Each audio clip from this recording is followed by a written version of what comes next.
കാളിച്ചെമ്പരത്തിയെയും താളിച്ചെമ്പരത്തിയെയും കുറിച്ചൊരു വീഡിയോ ഞാൻ മുൻപ് ചെയ്തിട്ടുണ്ടായിരുന്നേ. അതിൽ വന്ന കമൻസിൽ ഈ രണ്ട് ചെമ്പരത്തി ഒന്നല്ലേ എന്നൊക്കെ ചോദിച്ചിട്ടുണ്ടായിരുന്നു. ഈ രണ്ട് ചെമ്പരത്തിയും വീട്ടിലുള്ളവർക്ക് അറിയാൻ പറ്റും, ഇത് രണ്ടും രണ്ട് വെറൈറ്റിയാണ്.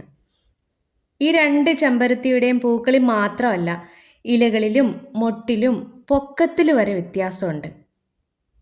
ഇത് കാളിച്ചെമ്പരത്തിയുടെ മൊട്ടാണേ, നാളെ വിരിയേണ്ട മൊട്ട്. നല്ല റെഡ് കളറാണ് മൊട്ടിനും.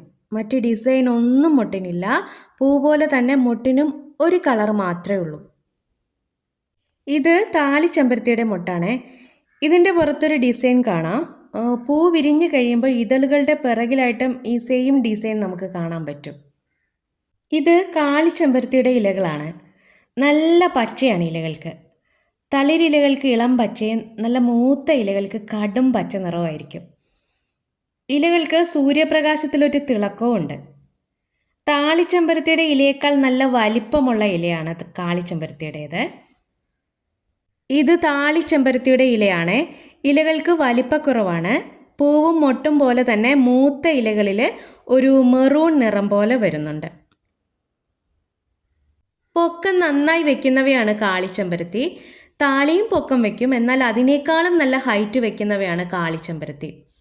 രണ്ടിൻ്റെയും ഗുണം ഒന്ന് തന്നെയാണെങ്കിലും ദേവീക്ഷേത്രങ്ങളിൽ പൂജയ്ക്ക്, പ്രത്യേകിച്ച് കാളീദേവിക്ക് സമർപ്പിക്കാൻ ഏറ്റവും നല്ലത് കാളിച്ചെമ്പരത്തിയാണ്. അത്രയ്ക്ക് കട്ട ചുവപ്പാണ് ഇതിൻ്റെ പൂക്കൾക്ക്. നമ്മുടെ ഭദ്രകാളി തെച്ചിയിലെ അതേപോലെ തന്നെ നല്ല കളറാണ് കാളിച്ചെമ്പരത്തിക്ക്.